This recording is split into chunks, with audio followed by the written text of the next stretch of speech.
الشيطان الرجيم. بسم الله الرحمن الرحيم. السلام عليكم ورحمة الله وبركاته. الحمد لله رب العالمين والعاقبة للمتقين ولا عدوان إلا على الظالمين. أشهد أن لا إله إلا الله وحده لا شريك له وأشهد أن محمدا عبده ورسوله لا نبي بعده. اللهم صل على محمد وعلى آله وصحبه ومن والاه. قال تعالى: أعوذ بالله من الشيطان الرجيم. بسم الله الرحمن الرحيم. وعباد الرحمن الذين لا يمشون على الأرض هونا وإذا خاطبهم الجاهلون قالوا سلاما والذين يبيتون لربهم سجدا وقياما والذين يقولون ربنا اصرف عنا عذاب جهنم إن عذابها كان غراما إنها ساءت مستقرا ومقاما.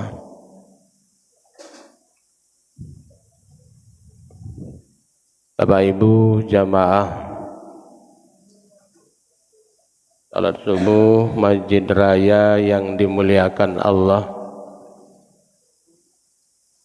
marilah kita tak hentinya untuk bersyukur kehadiran Allah Subhanahu wa ta'ala atas segala limpahan rahmat dan karunia-Nya. Kita sampai hari ini masih beraktivitas yang diawali dengan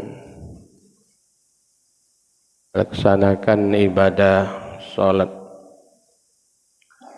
Salawat dan salam senantiasa tercurah untuk Nabi kita, Nabi Muhammad sallallahu alaihi wasallam, pada keluarga, para sahabat, orang-orang yang setia dan juga orang-orang yang melanjutkan menjalankan dakwah Rasulullah sallallahu alaihi wasallam. Sungguh betapa banyak nikmat Allah yang sudah dianugerahkan oleh Allah kepada kita. Jika sekiranya kita untuk menghitung-hitung nikmat Allah, kita tidak akan mampu menghitungnya. Tetapi Allah menyuruh kita adalah untuk mensyukuri nikmat-nikmatnya, bukan untuk menghitung-hitung nikmatnya. Baik Bapak Ibu, pada pagi hari ini tema kita adalah sifat atau karakteristik ibadur rahman. Bapak Ibu yang dirahmati Allah, bahwa sesungguhnya Allah Subhanahu wa ta'ala memiliki hamba-hamba yang mulia di muka bumi ini, yang mana jasad jasad mereka berada di dunia ini, akan tetapi cita-cita jiwa mereka bergantung kepada akhirat. Merekalah ibadur rahman. Di dalam Al-Quran Allah memuji mereka. Jadi ibadur rahman adalah hamba Allah yang dimuliakan. Dimuliakan oleh Allah sebagai hamba yang maha penyayang. Hamba yang disayangi oleh Allah Subhanahu wa ta'ala. Di dalam surat Al-Furqan ayat 63 sampai seterusnya menjawab pertanyaan ini, Allah mensifati hamba-hambanya yang disebut dengan ibadur rahman. Ibadur rahman adalah orang-orang yang tulus, orang-orang yang ikhlas dalam menjalani hidup yang penuh dengan pengabdian kepada Allah Subhanahu wa ta'ala dan kepada manusia. Yang kedua, orang atau mereka layak mendapatkan pahala yang begitu besar di sisi Allah, yaitunya surga. Dan juga orang ini atau mereka mendapatkan posisi yang tinggi dan mulia di sisi Allah Subhanahu wa ta'ala. Bapak Ibu yang dirahmati Allah, Allah Subhanahu wa ta'ala menggunakan panggilan kepada manusia sesuai dengan kedudukan dan kedekatannya. Seperti Allah memanggil ya ayyuhan nas, wahai manusia. Dan ada kala Allah juga memanggil ya ayyuhallazina amanu, wahai orang-orang yang beriman. Dan juga ada memanggil dengan kata-kata ya ayyuhal kafirun.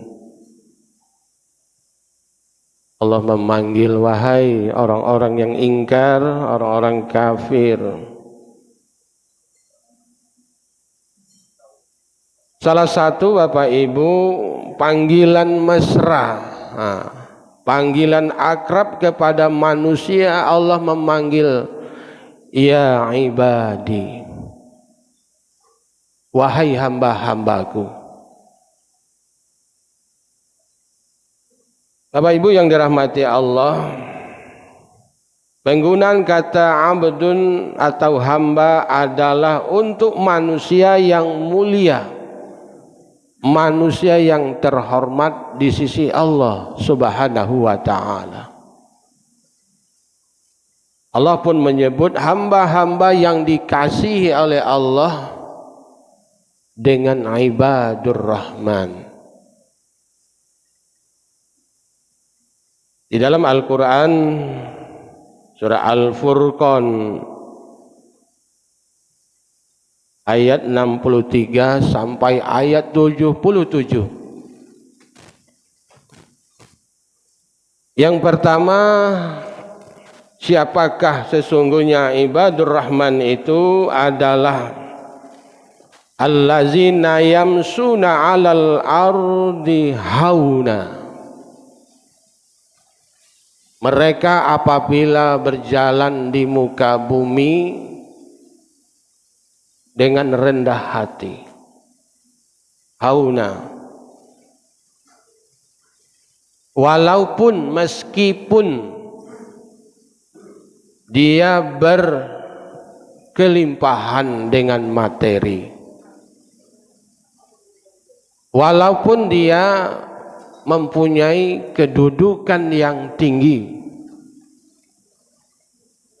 walaupun dia ilmunya mumpuni,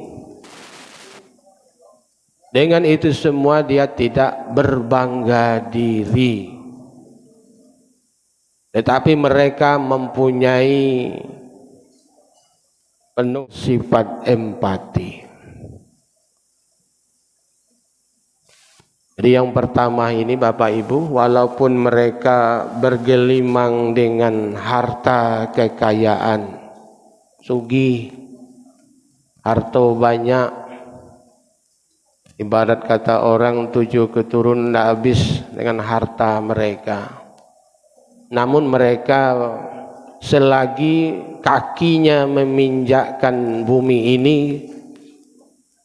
dia tidak akan sombong dengan hartanya, tidak bangga dengan hartanya.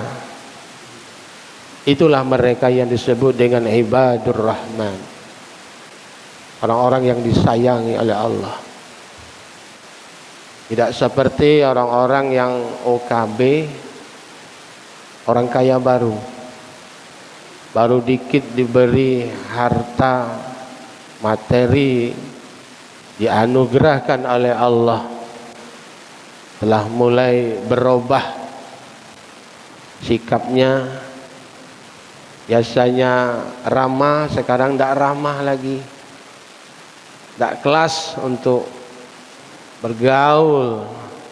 Tetapi bagi mereka yang ibadur rahman, orang-orang yang disayang oleh Allah, walaupun dia ditumpahkan dengan bergelimang dengan materi, tidak membuat dia sombong, angkuh, apalagi dengan berbangga diri. Dia menyadari bahwa dia lahir tidak membawa apa-apa, ketiga juga dipanggil oleh Allah juga tidak membawa apa-apa.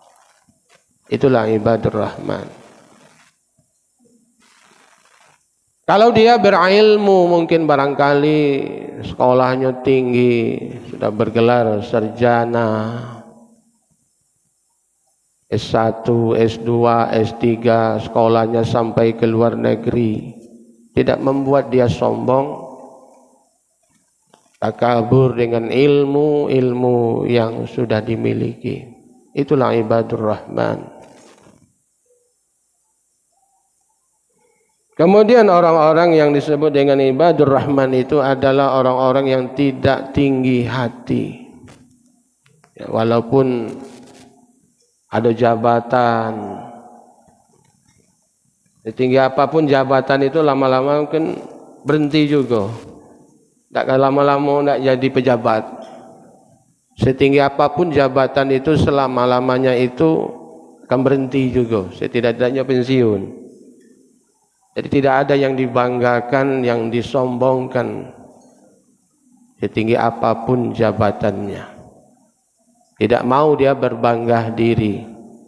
Dan juga orang-orang ini termasuk orang-orang yang empati.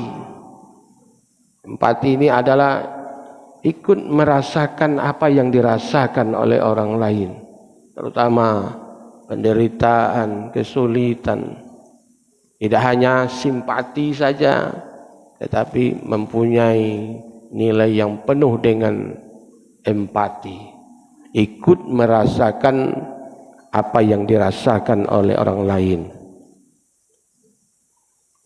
Yang kedua, sambungan dari ayat 36 itu, wa iza khatabahumul jahiluna qalu salama. Apabila mereka ini ditegur, ketemu dengan orang wong jahil, wong bodoh, ya, dengan ocehan, dengan penghinaan, dengan kata-kata yang menyakitkan, dia akan berkata qalu salama. Dia akan menjawabnya dengan kata-kata yang bijak, kata-kata yang baik, dan tidak membalas dengan kata-kata yang serupa. Tidak sanggup tidak kira-kira gitu Pak. Kalau kita dihina, direndahkan, mulai gitu manas. Aku nih manusia juga. Ada batas-batas kesabaran. Tetapi bagi mereka ibadur rahman, orang-orang yang disayangi oleh Allah Subhanahu wa taala, dia akan menjawab dengan kata-kata yang bijak, dengan kata-kata yang menyenangkan, dengan kata-kata selamat. Nah, di dalam suatu riwayat ada menjelaskan, ada seorang laki-laki yang lewat di hadapan, ada juga laki-laki di hadapan Rasulullah dengan mengatakan kata-kata yang tidak mengenakan, kata-kata yang mencerca, mencaci, memaki, menghina. Terdengar oleh Rasulullah SAW, jawabannya adalah alaikassalam. Semoga Anda diberi keselamatan. Langkah hebat wong ini. Dicaci, dimaki. Sebenarnya bukan begitu kata Rasulullah SAW. Yang selamat itu Anda. Bahwa Anda dengan orang yang mencerca, mencaci, memaki, menghina Anda itu ada orang ketiga di situ. Itulah malaikat.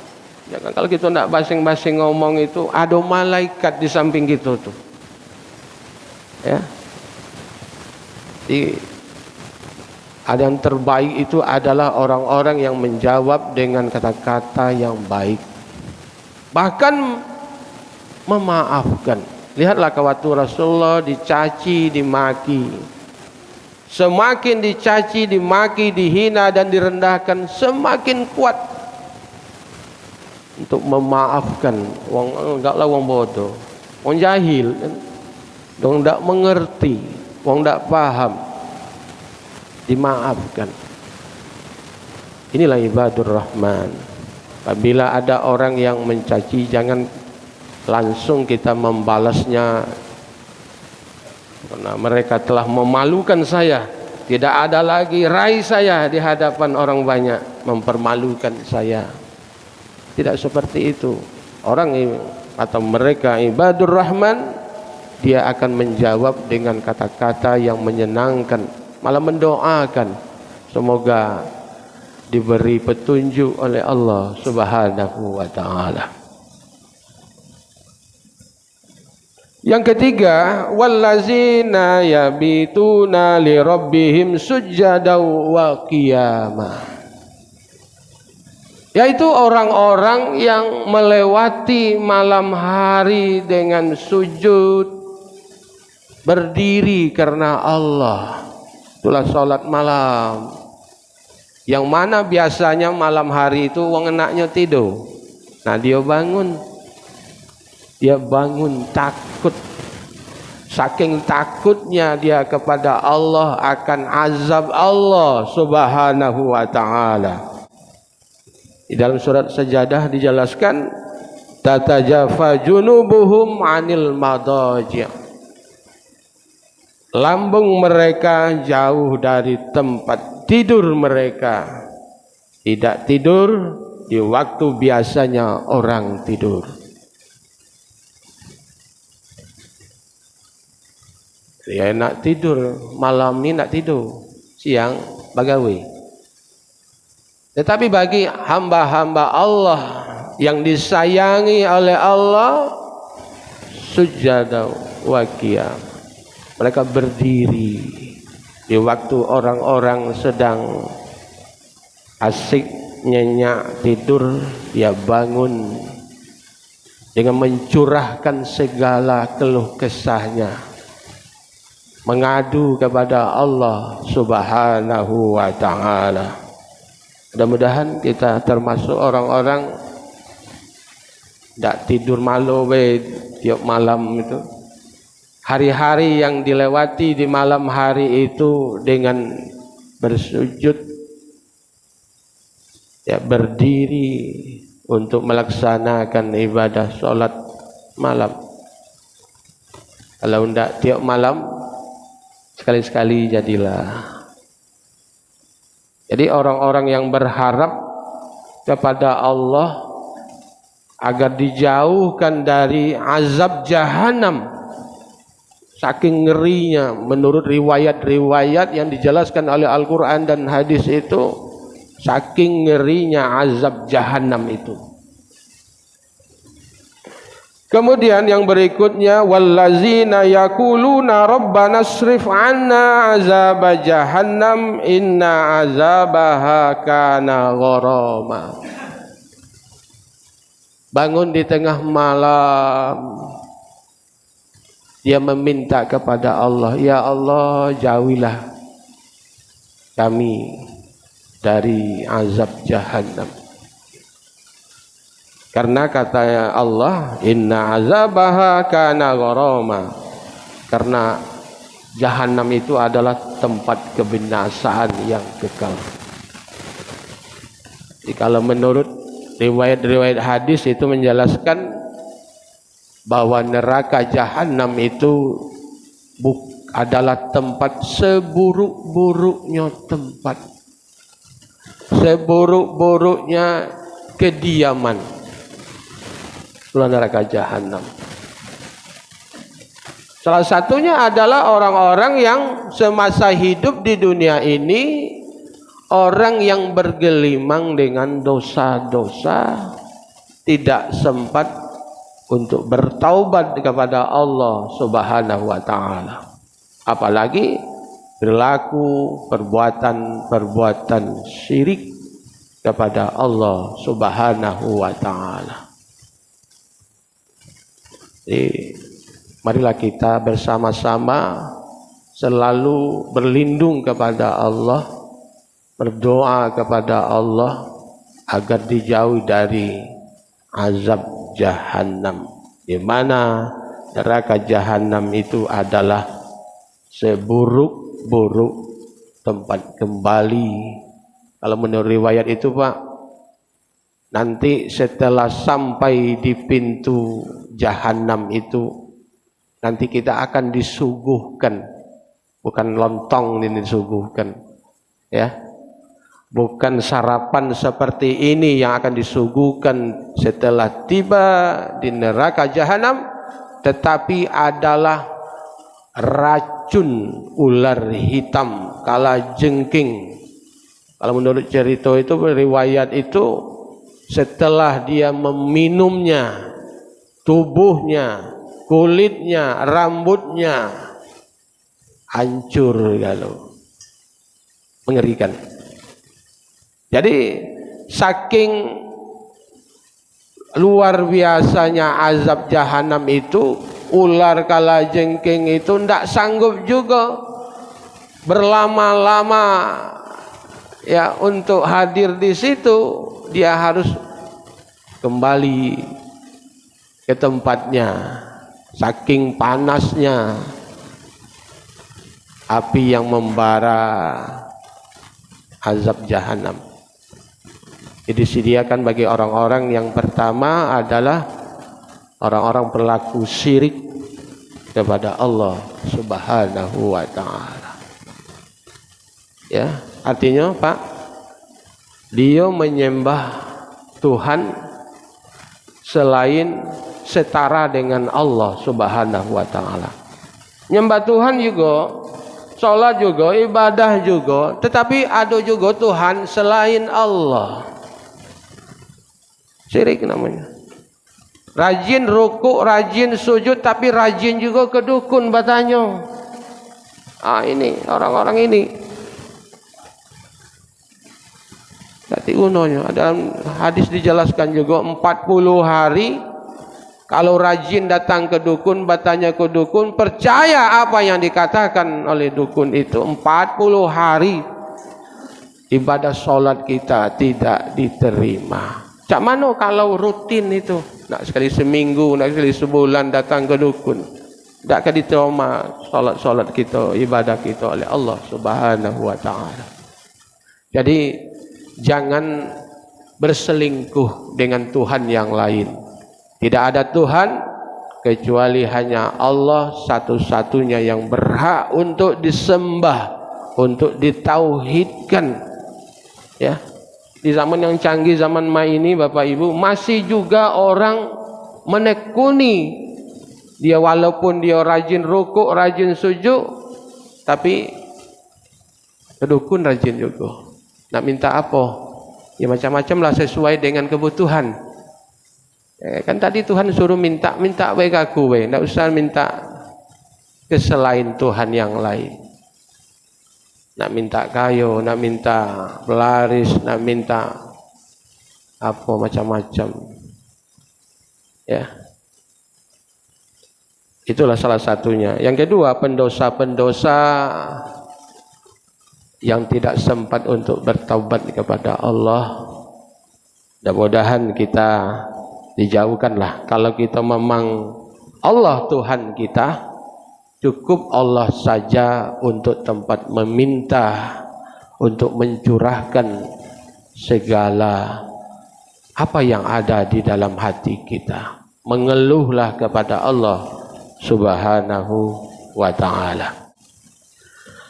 Yang berikutnya Bapak Ibu yang dirahmati Allah, wallazina iza anfaqu lam yusrifu walam yafturu.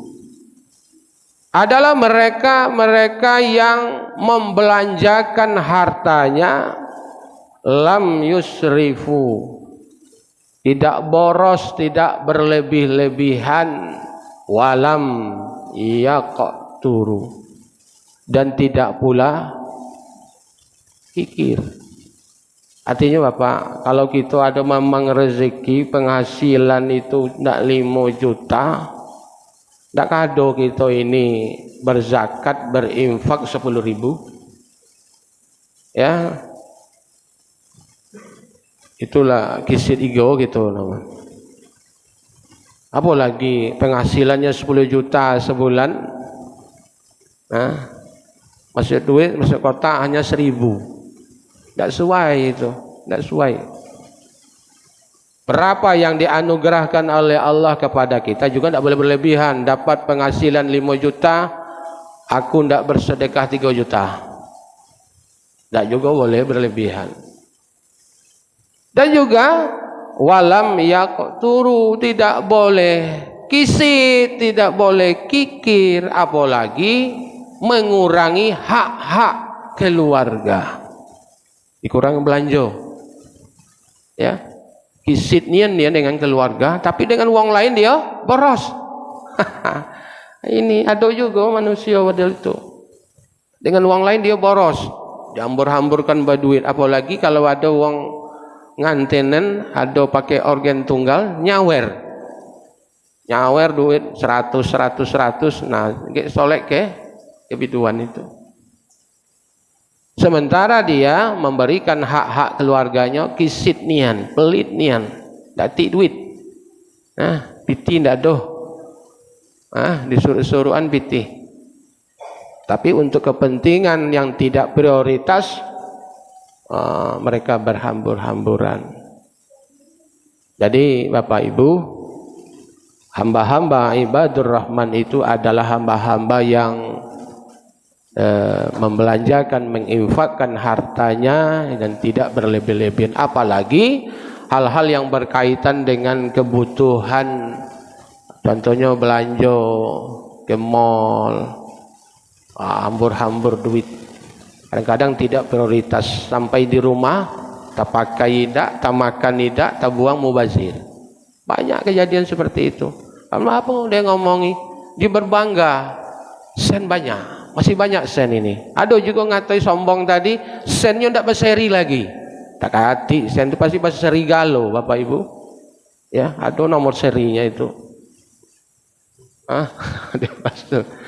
Jadi ketika kita dianugerahkan nikmat yang begitu banyak oleh Allah, mari kita salurkan di jalan Allah yang sepadan lah. Artinya di tengah-tengah. Tidak berlebihan dan juga tidak boleh kisit juga. Baik di jalan Allah maupun hak-haknya keluarga, baik istri dan anak-anak kita. Bapak Ibu yang dirahmati Allah, yang berikutnya wallazina la yad'una ma'allah ilahan akhar wa la yaqtuluna an-nafs allati harramallah illa bil haqq wa la yaznuna wa man yaf'al zalika yalqa asama. Yang keenam ini adalah orang-orang yang tadi saya katakan, orang-orang yang tidak mempersekutukan Allah. Tidak ada Tuhan selain Allah. Jadi hanya ada satu Tuhan. Yang kedua, tidak membunuh. Kalau zaman ini kan dikit-dikit tak bunuh itulah. Kalau tidak keluarga dibunuh, istri dibunuh, laki dibunuh, anak dibunuh. Masya Allah. Itu karena iman tadi, ya, iman yang kedua, ajaran Islam tidak dijalankan, mudonian, bunuh membunuh ini, pakaro, kage hukumnya, kage urusan, masya Allah, mudah membuang, menghilangkan nyawa, kecuali membunuh itu tidak sengaja dengan cara yang hak, itu ya, cara yang hak. Yang berikutnya wala yaznun, tidak boleh berzina. Jadi orang-orang ibadur rahman untuk menjaga kehormatannya, kemuliaannya lebih baik dengan jalan hidup berumah tangga, bernikah. Itu apa lontang-lantung tak galak kawin, tak galak menikah maksudnya. Ya, tak tahu ujung pangkalnya kaget, lebih baik dinikahkan, lebih baik bernikah daripada hidup tak kati judulnya, tahu-tahu lah berzina, baik-baik. Ini dosa besar nih Bapak. Yang pertama mempersekutukan Allah dengan Tuhan yang lain. Yang kedua membunuh tanpa hak, tanpa dibenarkan membunuh. Yang ketiga adalah berzina. Mudah-mudahan kita terjauh dari mempersekutukan Allah, melakukan kejahatan pembunuhan dan melakukan tindakan amoral. Sekarang kan banyak pelecehan seksual yang dilakukan oleh orang. Kadang-kadang kedoknya bisa baik kiai, bisa baik dia ini guru, bisa baik ya macam-macam. Tergantung iman kita. Jadi kita mudah-mudahan terhindar dari mempersekutukan Allah, membunuh tanpa hak, ya, membunuh tanpa ada alasan kita membunuh. Itu apa membunuh? Menghilangkan nyawa orang. Dan terakhir wallazina la yashhaduna zur wa iza marru bil lawi marru kirama. Yaitu orang-orang yang dikatakan ibadur rahman adalah orang-orang yang tidak mau bersumpah palsu. Kalau sekarang demi mengharap dunia, sen loka tadi, mau dia bersumpah palsu, menggadaikan. Jangan niat.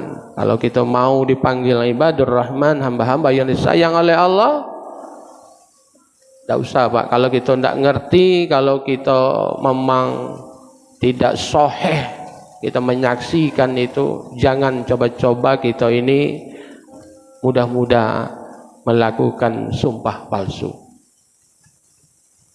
Kemudian juga kita ini tidak boleh untuk menjaga kalau ada orang mengajak melakukan perbuatan-perbuatan yang tidak berfaedah, mereka melewatinya saja. Contohnya Bapak Ibu, singgahlah dulu, menggap gitu. Itu hal yang tidak berfaedah. Kalau tiap malam model itu Pak, hal yang tidak bermanfaat itu. Ya kaget lah, banyak gawe. Kalau cewek orang Palembang itu kan banyak gawe. Jangan kita yang ngandun tiap malam begadang yang tidak ada manfaatnya, malah mudaratnya. Ini ada teman saya nih Pak, habis main golf malam, besok pagi nanti lagi, 3 hari yang lalu. Nah, ini Pak, walaupun di situ kalau kita kaji-kaji itu ala ajal. Jadi kalau hal-hal yang tidak berfaedah begadang. Tapi kalau kita begadang tadi bangun sujud rukuk karena Allah untuk melaksanakan salat malam, yaitu baik itu.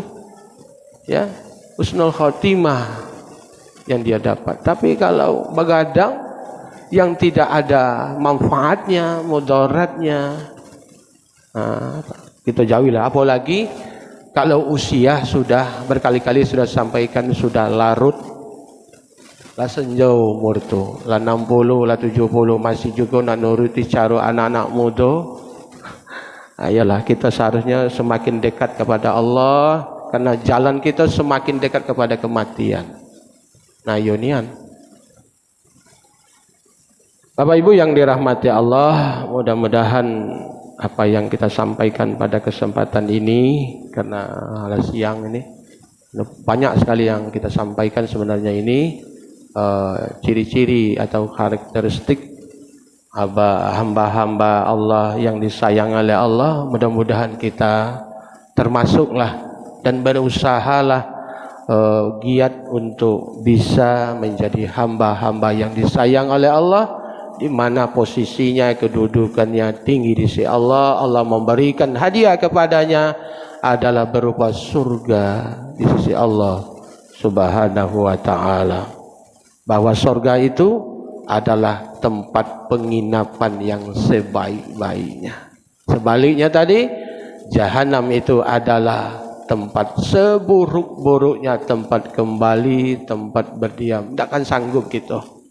Jadi untuk itu mari kita senantiasa berusaha memperbaiki diri kita agar senantiasa kita bisa lebih baik, lebih dekat kepada Allah. Dan jangan coba-coba kita berusaha untuk mempersekutukan Allah, menduakan Allah di dalam hidup dan kehidupan ini. Mudah-mudahan Allah senantiasa memberi kita petunjuk dan hidayahnya agar kita senantiasa berada di jalan Allah Subhanahu wa ta'ala. Ini saja, terima kasih.